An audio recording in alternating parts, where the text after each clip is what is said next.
apa ya, semuanya deh yang aku nggak bisa ketemuin, aku minta maaf karena memang saat ini aku cuma bisa berjuang dulu nih buat Mas Bukti di masa kritis ini gitu.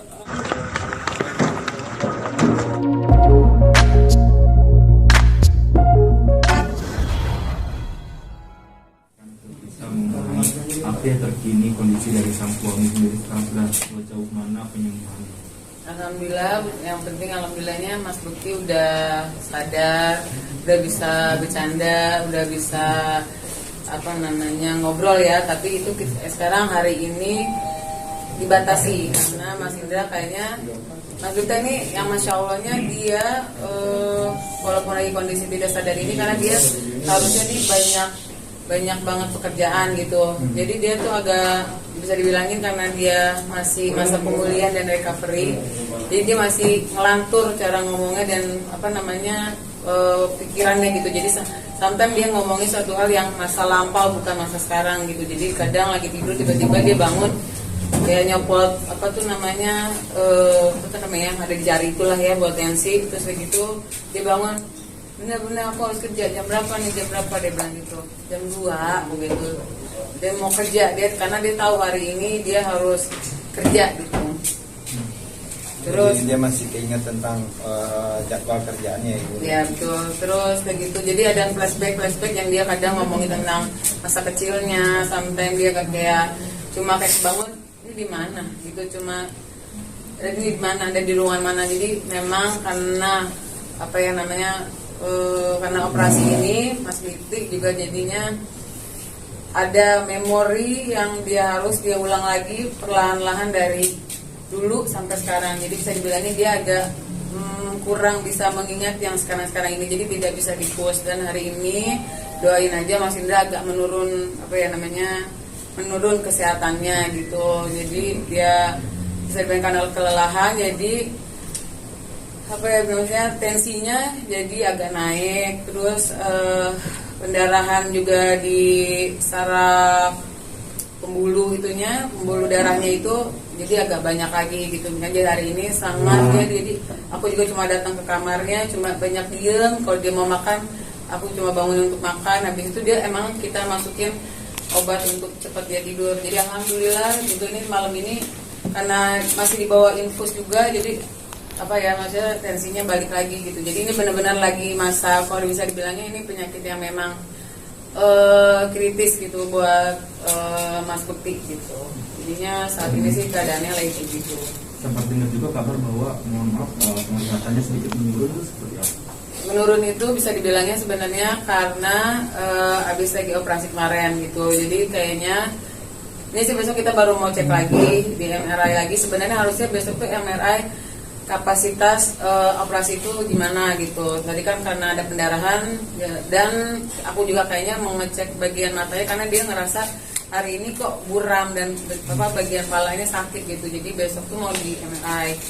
Jadi buram itu kayak dia sebenarnya bisa ngelihat tapi ngelihat orang tuh buram gitu. Jadi masih kenal dulu itu siapa. Terus itu diraba, terus dia bercanda. Dia nggak kenal sama orang ini. Dia sebut itu seharusnya Nana, tapi dia jadi Nani gitu. Tapi dia bercanda, terus aku bilang itu Nana sayang, aku bilang gitu. Aku tahu lah, masa aku dikasih tahu. Gitu. Alhamdulillah semua di ruangan ini dokter-dokter semua suster tuh happy sama Mas Bukti, walaupun kayak gitu dia tuh tetap Mas Bukti yang seperti dulu gitu ya. Luar biasa, walaupun masih semangatnya dia masih luar biasa gitu. Jadi aku juga harus di depan dia harus kuat dan nggak boleh liatin aku nangis karena saat ini dia butuh aku gitu. Dan aku bersyukur banget walaupun dia buram, dia nggak bisa mengingat masa yang sekarang ini gitu, tapi dia masih ingat aku gitu, masih dia momen-momen sama aku tuh dia inget banget gitu. Walaupun saya awal-awal aku ngambek gimana itu dia bawa nangis gitu. Terus dia bilang aku tuh sayang banget sama tuh cewek. Terus kata teman aku, sahabat aku, siapa namanya, Lila Dita, wanita paling aku cinta, kata dia bilang gitu. Terus buat aku tuh aku bersyukur banget karena yang lainnya mereka masih meraba-raba gitu ya. Alhamdulillah, makanya aku berusaha banget. Kenapa aku juga tidak mau memposkan wajah suami aku, karena memang bukan untuk saat ini gitu, karena keadaannya juga masih kritis dan aku nggak sanggup aja untuk ngeliat pos suami aku, jadi aku cuma ngupdatein keadaan dia tuh lewat tangan sometimes gitu. Nanti kalau memang itu nanti aku mungkin aku bisa kasih cuma suara-suara dia yang bisa memperlihatkan kalau dia tuh kalau untuk suara apa semangatnya itu masih luar biasa. Cuma sekarang ini dokter pun bilang Mas Bekti itu semangatnya luar biasa, sampai tadi itu tensi dia sempat naik juga karena sakit kepalanya itu dia slow banget tuh, yang kayak masih pusing dong, minta obat dong gitu. Jadi itu buat dia, tapi buat para keluarganya ini tolong dijaga banget, kata dia bilang gitu. Jadi aku cuma ngadepin dia, kenapa Bun?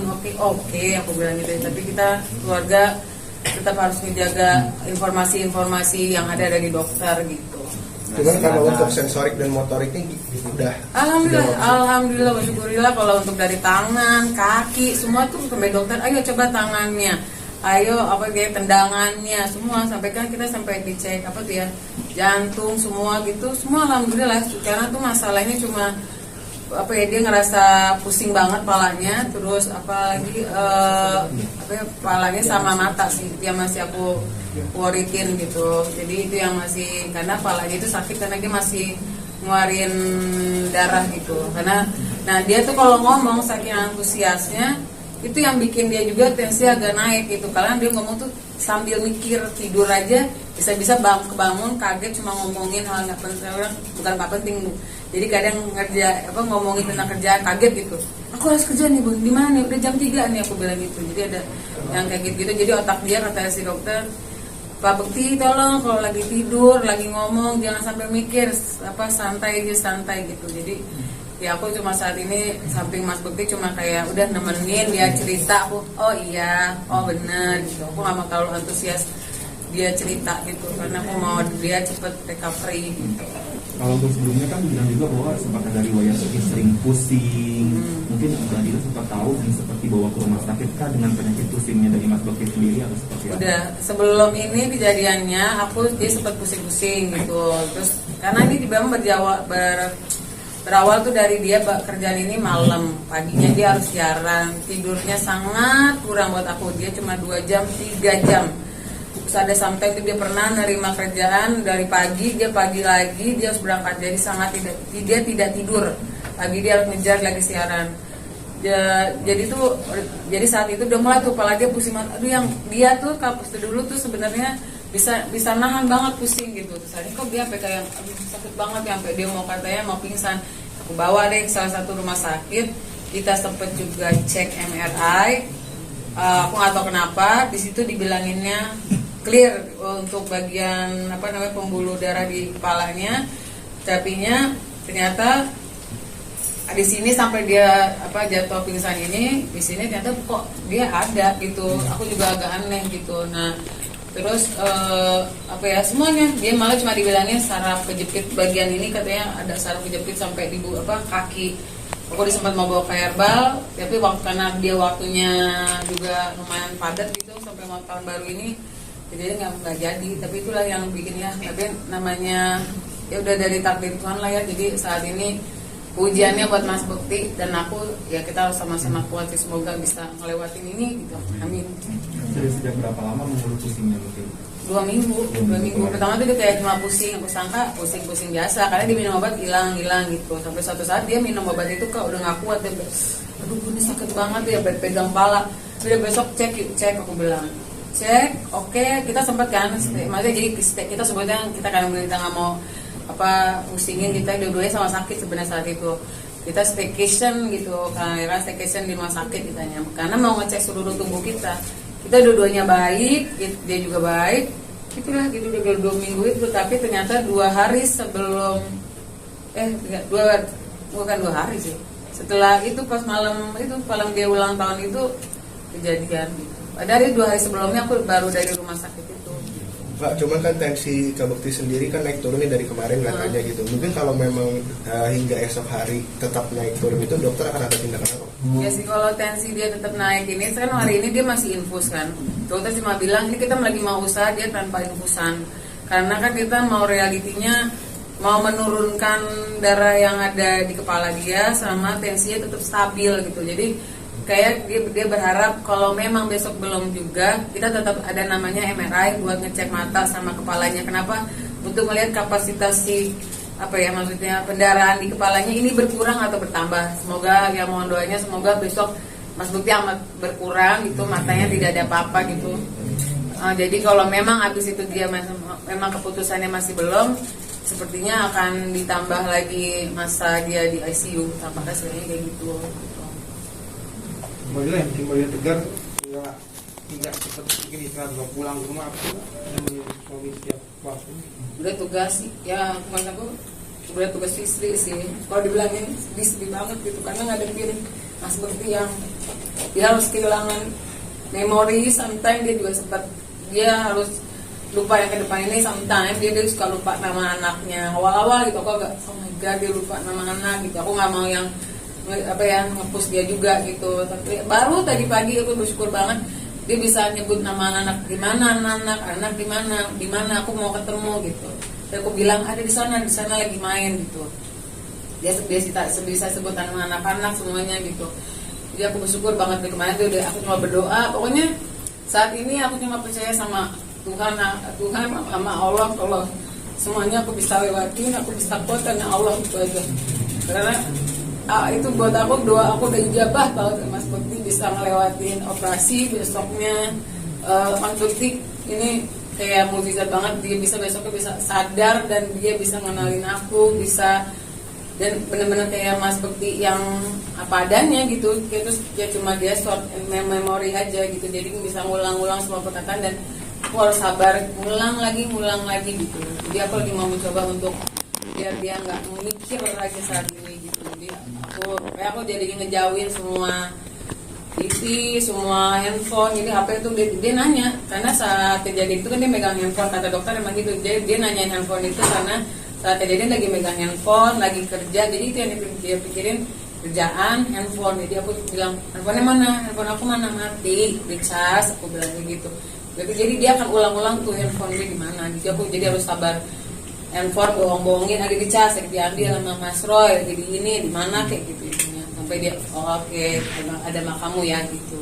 Pastinya nggak boleh tadi kan masih boleh keluarga inti, masih boleh. Cuma saat ini tadi pagi akhirnya diambil alih oleh rumah sakit. Kita sangat ingin Mas Bukti cepat sehat, jadinya nggak boleh. Yang cuma boleh itu aku. Ini bukan kehendak dari aku, tapi emang dari rumah sakit mengharapkan mereka yang bekerja di ICU ini gitu. Jadinya aku cuma datang, dikasih tahu ini tindakan-tindakan ini, tanda tangan ini. Hari ini juga Mas Bukti banyak tidurnya gitu. Jadi aku aku baru 3 kali ketemu dia, cuma ngeliatin proses tensi semuanya gitu. Jadi lewat telepon kamar juga, Mas bisa dilihatnya, oh lagi tidur kata dia bilang. Jadi doain aja ibu. Jadi kayak gitu intinya.